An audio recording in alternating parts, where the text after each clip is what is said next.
This is the Michael Bryan Show.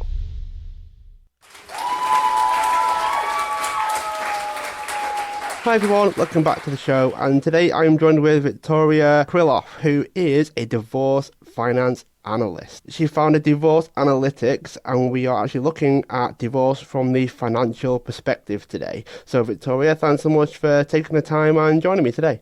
Thank you so much, Michael, for having me on. So how did you get started in this? I can't imagine it was a traditional, I always wanted to get into divorce. How did it go for you? Well, this profession really chose me, and to really understand my journey, we have to go back completely to my origin story. And so I am standing on the shoulders of a giant, my father. Victor was the most amazing father, and he was a Russian nuclear engineer that worked for CIA and the infamous Skunk Works projects back in the day during the Cold War, and really had a different mindset. He always believed that if it could not be expressed in numbers, it could not be expressed at all. And he had a wonderful experience designing stealth technology and doing all sorts of high-flying activities. But by the time I was introduced onto the scene, he had moved to the private sector and invented a type of train brake. So my mother happened to be the hostess at the restaurant where he took the guys out to lunch at the diesel shop. And before you know it, here I am. But my father was significantly older, and my mother, God love her, they just had a very traditional relationship where my father was really in charge of the financial assets in the business, and my mother took care of me. And so growing up, he was always trying to expose me to the world of engineering and to really become a numerical communicator. I had the most amazing childhood where I got to see my father really be this awesome deal maker, and how he was able to bring together his engineers that were super brilliant, but some of them couldn't function in society because they were so focused on their specialty. He had his executives that were very concerned with the bottom line. And then he also had the clients that sometimes forgot that something called physics was invented and gravity cannot be circumvented. So Papa was always able to bring together these very complex and dynamic personalities by focusing on the facts and then building a shared vision. So growing up as the only child to this very brilliant man, I was expected to one day take over the family business, and he provided all of these wonderful opportunities to expose me to this male-dominated industry. And I grew up in the Midwest, so it was only natural that I wanted a horse. And by the time I was 8 years old, I had worn my old man down, and he said, "Okay, kid, if you learn how to do a life cycle cost analysis, we'll talk about it." Being 8 years old, I had no idea what that meant, but my mother and I went around to the barns and we gathered all of this information, and I sat at my computer and put together this report with, of course, the help from my parents. And so as I was really figuring out how to present my argument, I realized that my parents had two very different styles of communicating. My mother was very emotionally driven, and my father, on the other hand, was very mathematical and very numbers based. And so I realized that if I was able to speak to both of them by connecting the numbers to the emotions and figuring out how to confront both of their needs, I had a higher probability of getting what I wanted. And so I sat up there at our dining room table and I made my numerical argument. And not too long after that, Buster came home to live with us. And so my father, in his infinite wisdom, really taught me how the world works. And being an older father, he was 50 when I was born, he knew that he was not long for this world, and I would have to face a lot of my life without his ever-loving guidance. So he created all of these opportunities in my childhood to really bring that home. And so fast forward to my 20s, I fall in love with my college sweetheart, and well, at this stage, he was just Tom Riddle. Later, he becomes a full-on Death Eater and transforms to Voldemort. But our relationship started off very loving and wonderful, and everything was going, well, not as smoothly as I would have hoped, but it was good enough that I built a life with him, and it was phenomenal until one day it wasn't.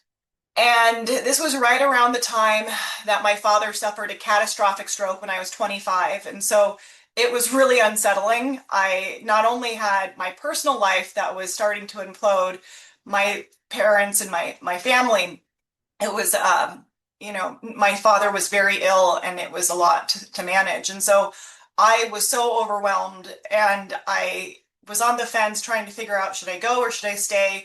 And before you know it, there was a domestic violence incident. Voldemort had made his ugly face known, and he had a drinking and drug problem. Being a teetotaler myself, I was completely caught unprepared. I thought he was really committed to having fresh breath. In actuality, he was drinking all the time, and so that's why he was taking all of that Listerine. So all these little things, I can look back and see that they were warning signs.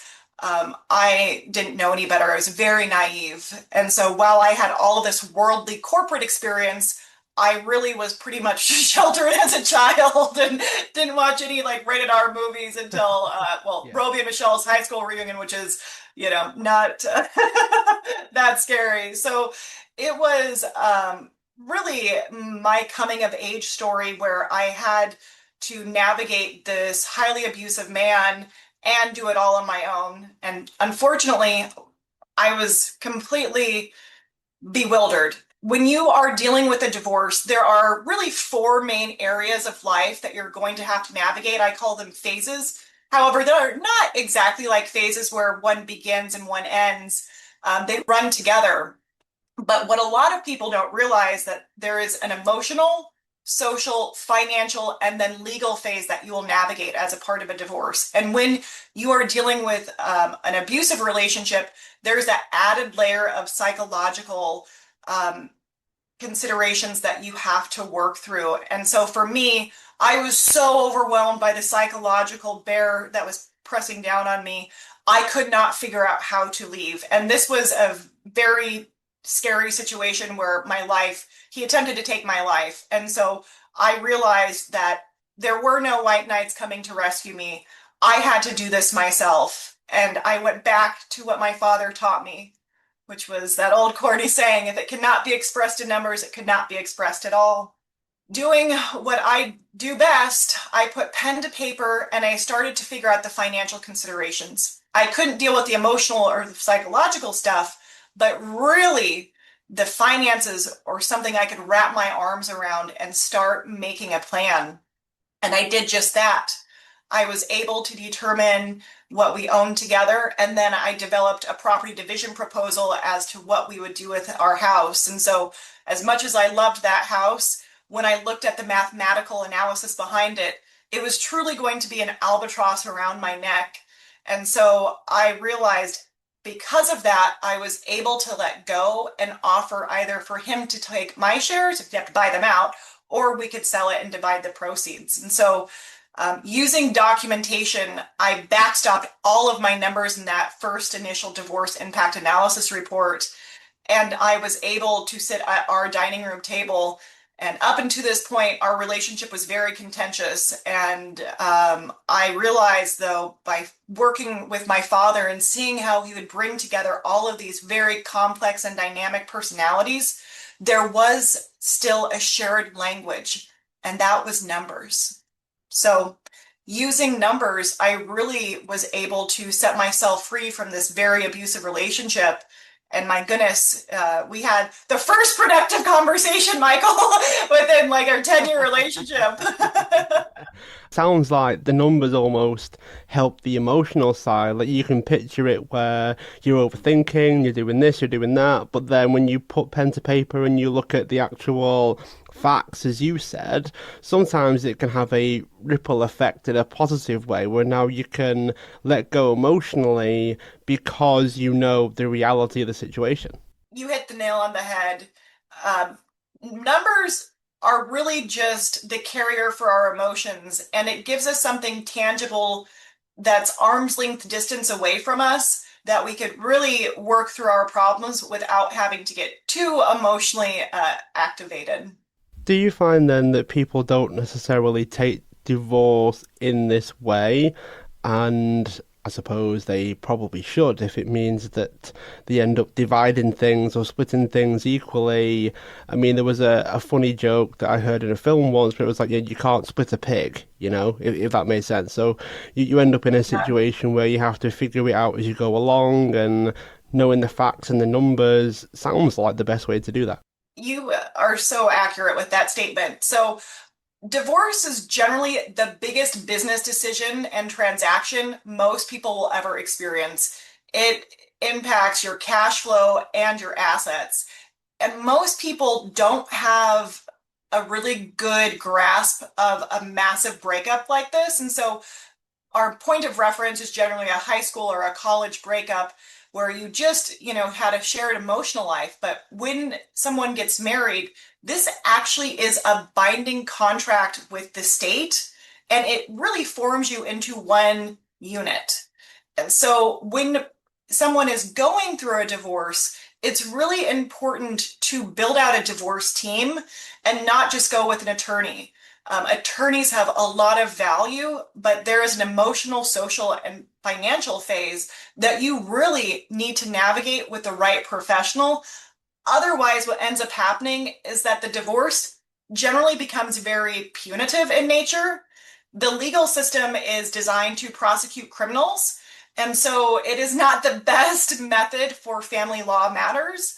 So it really comes down to that individual, unfortunately, to do all the research to figure out which divorce method of uncoupling is going to be best for them. Otherwise, it's very easy to backslide into the he said, she said, and make the actual uncoupling process about past grievances instead of actually taking that transformative turn and figuring out, especially if they're co-parents, how do we need to update not only our communication strategies, but also our boundaries to make this a successful venture moving forward. Now, I know you mentioned the phases earlier, so I think it might be worth actually maybe double clicking on some of these. So, what would the phases be, and are you able to take us through each one? Absolutely. So, the four phases of a divorce, really, it's the four phases of your life that are going to be impacted is the emotional, social, financial, and then finally legal. So when you start off, it's generally in the emotional phase where one person decides that they would like the divorce and then the other person is informed. So what ends up happening, and a lot of people overlook this completely, and I'm super excited to be talking about this, but a lot of the source of conflict comes down to those two individuals being in different phases of the cycle of grief. So grief is, well, divorce and death are truly the biggest life changes that can occur. And I always say in death, they have the dignity to die. In divorce, this SOB is going to continue to live. So you have to find a way to work with them. Because at the end of the day, this is a settlement negotiation where both parties have to agree to the outcome.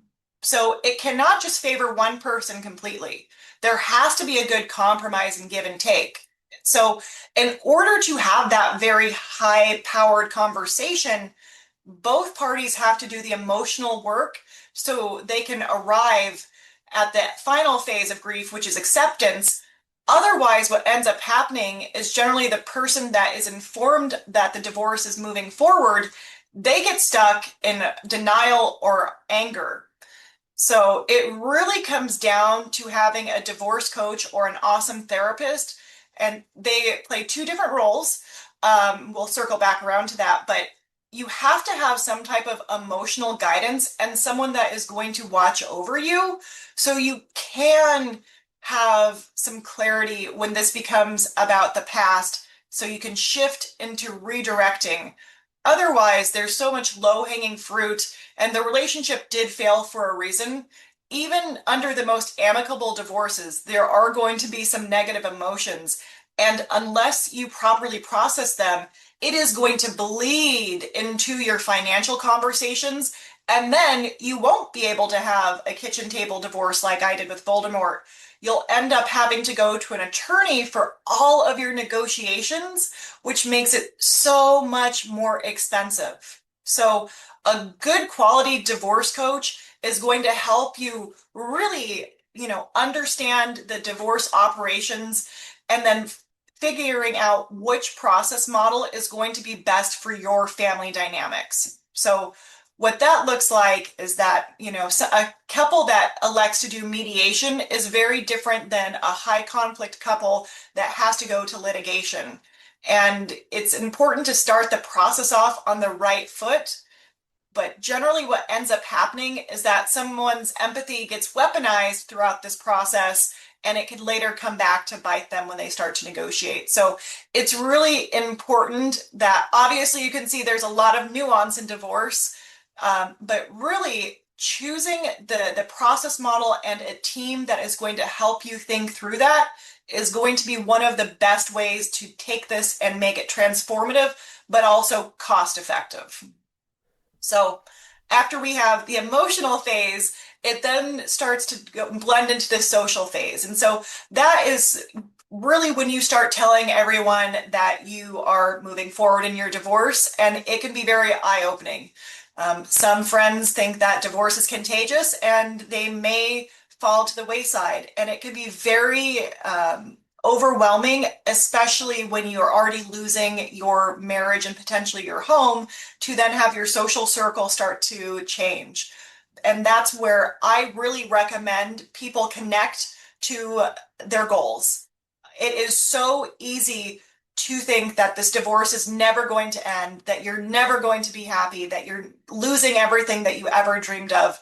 But that is just, this is a small chapter in your book of life, and it will really provide the catalyst for you to live your best life. I know I am, and it's super crazy because I never thought the worst experience of my life, having to jump out of a window after a man was choking me into a bush, I never thought I would be sharing this publicly, nor would I ever anticipate that this would be how I'm able to do good in the world. And so it is truly a transformational process, but you just have to get your hands around how other people are going to look at you and start to not care.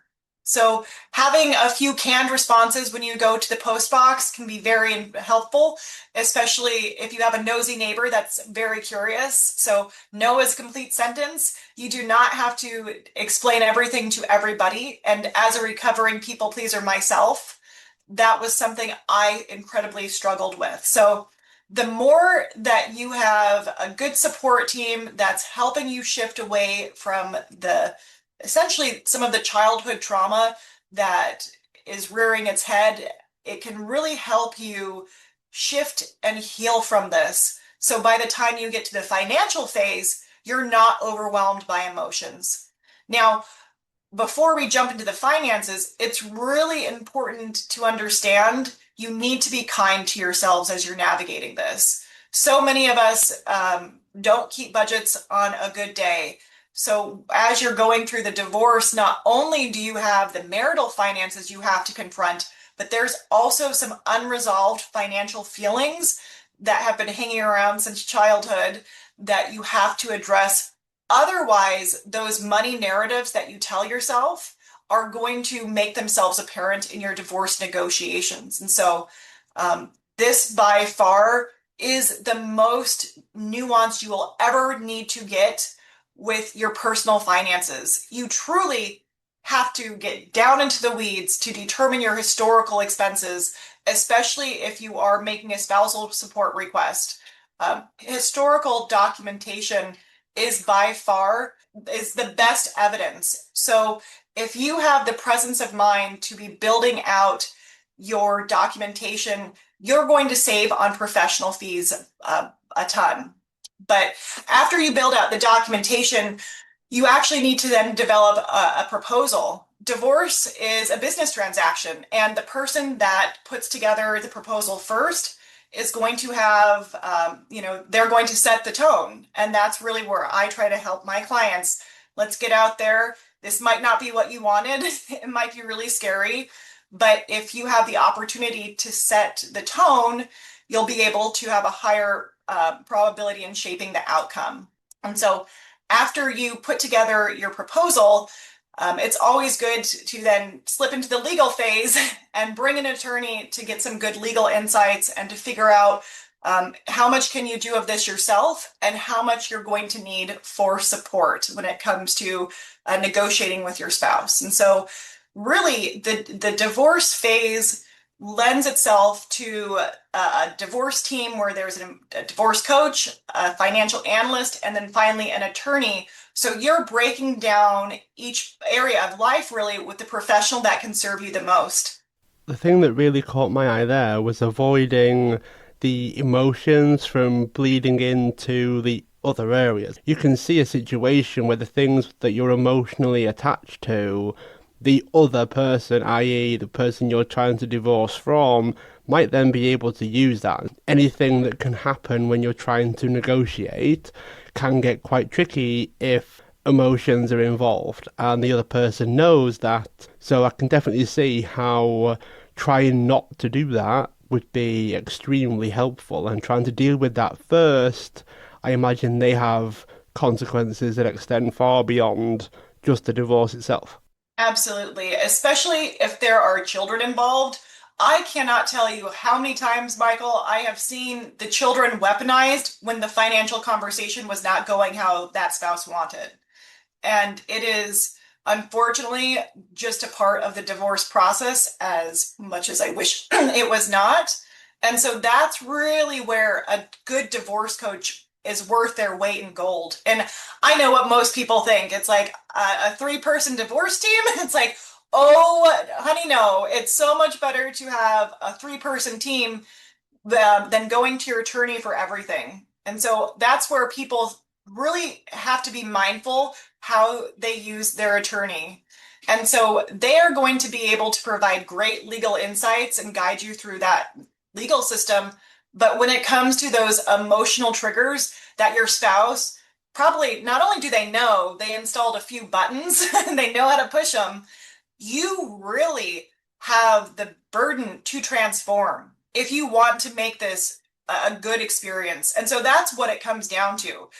If you do not put in the hard work to evolve and get a little bit more unreachable by your ex, then they're going to lead you around by the nose throughout the entire negotiation process. Have you ever had any experience where this has actually gone well and yet we've still stuck to the steps as a way of making it even more transformative? Like, I can't help but thinking, okay, if things don't go great, then yeah, I can definitely see how this would work. But what if it did go well? Do you still see a place for the phases, and even if it goes well, we should still stick to these? I would say every divorce is going to have some bumps, even the most amicable divorces, unless it's a complete snow job and one person is in first place and the other is in seventh. And so when you're going through a divorce, it is truly one of the most stressful periods of life where most people actually studies have shown you lose 20 IQ points and you're being forced to make the biggest decisions of your life. And so it comes down to financial security post-divorce. So even under the most amicable divorces, each person is going to have their own financial needs and values. And so that's really where working with a team is going to help have those center stage so both parties can end up with that win-win outcome. But truly, if there are kids involved, this is the best time to recreate that co-parenting relationship and to lean in, to use the team members to transform that relationship. Otherwise, what ends up happening is that it's a very slippery slope, and it only takes one or two transgressions to kick a case out of mediation and then to have the rest of it litigated out. So I would say an ounce of prevention is worth a pound of cure in these cases. Do you have any examples of that? So just like a case study story where, let's just say they don't do the phases, as we've mentioned, and then is there any kind of comparison to those that do? I get clients that are kind of in two different camps. Either they're in the very beginning of their divorce and they're trying to do things right, or they're 5 years in and they have spent more money than you could shake a stick at and they're going nowhere quickly. And so you could really take these two types of clients I get into the two models that are, well, the two most probable scenarios that people will encounter. So if you're proactive and if you're building out a good team and if you're doing the homework to understand the phases, when that roadblock, either that's a financial or social or legal that pops up, you'll have the appropriate team to get your questions answered and to move through it quickly. On the other hand, when you don't do the team model and you look to your attorney to handle everything, that's when you take more of a reactive model. And so that means the other person is generally setting the tempo. And it's very easy to think, I hired an attorney, I can stop thinking. The attorney has my back. I don't need to worry about anything. Or I'm going to a mediator and the mediator is going to look out for me. And this is one of the biggest issues that I have is that people do not realize a mediator is not there to advocate for you. They are there simply to hold space and to help a deal come together. They're not going to tell you if you're giving away the farm. That would make them non-neutral and violate their ethics. And so when I'm serving as a financial neutral, which is a family financial mediator, the most I can say is, I think you need to step away and talk to your divorce coach or your attorney, your consulting attorney, to understand the ramifications of this. And so there have been cases that I've actually recused myself from because I didn't think that the outcome was financially tenable. And you just have to have very clear understandings as to what your post-divorce numbers are. And if those are not sustainable, you need to figure out how to maximize the divorce settlement. And if both parties are open and honest and want the other person to be okay, it's easier to have those conversations. But in divorce, there's a lot of self-interest behavior that floats to the surface, even under the most amicable couples. And so it can be very easy to end up in divorce purgatory unless you truly have that full team model. Because at the end of the day, I love my financial reports and getting to talk about them. But unless the emotions are properly managed and the right legal strategy is coupled with the financial analysis, the numbers are going to just get put out into the ether and nothing happens with them because the emotions associated with those numbers are so great that it will force people into their fight, flies, or fawn mode or freeze. And so that in divorce can be very costly. So the more that people work with the right professional to manage those emotions, it will really help them have a high quality experience and avoid divorce purgatory. That's no fun for anyone. No, I can imagine you can be stuck there for a very, very long time, Victoria. But let's say they do go through the phases then. How do those conversations go then? You mentioned that you had to step away a couple of times. Maybe it gets a little bit sort of intense and negative. But what if you do go through the phases? What if you do get things cleared out? All your ducks are in a row, the stars have aligned, you've consulted your team, you've got those three people that you mentioned, they're all there for your best interest and also how to communicate that interest, I suppose, in some ways. What happens then? Well, if everything goes well and according to plan, then you're able to sail through negotiations, have your attorney file the marital settlement agreement, and hopefully move on to the next chapter of your life. If that it means being a co-parent, you'll always have a relationship with your ex. However, if you don't have kids after you sign the agreement, you should be able to move peacefully on. And the whole goal of divorce well, especially in my business, is not to have repeat clients. I have been doing this long enough, unfortunately, that I have had a few repeat clients. And I would say that's really when, after the divorce is signed, that's when the hard work begins. For myself, I am really my first and my best, and sometimes my worst client. But for me, the real intensive healing began after I got out of my relationship with Voldemort. I went to a lot of therapy to really identify the childhood trauma that enabled me to accept this very abusive relationship and man into my life. And so um, it is this ongoing evolution of our journey. And it doesn't just stop because this relationship ended. These underlying patterns will make themselves more apparent with time, that as time goes on. And so it really comes down to identifying those behaviors within ourselves to not end up in this situation again. Now, I think I remember you saying earlier that divorce can actually transform your life for the better. So, what kind of things did you mean by that? Like, how can it go? What are some of the potentials with, let's just say, a very, very effective negotiation and a very, very helpful ending to all of the negotiations? What can happen? Well, what can happen is that you can get your life back. I think so many of us forget who we are before we get into a relationship.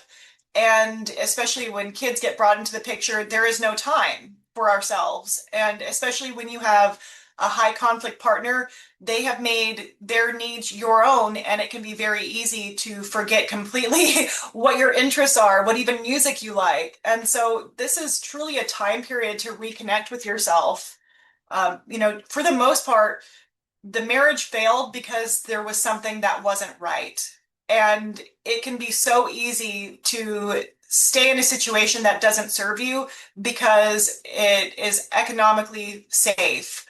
And so learning that we can support ourselves and figure out complicated things. Before all of this, before my dad's stroke, I never had to file my taxes or do anything like that. And so it was really a good training ground for me to then have to manage all of my life on my own after Voldemort.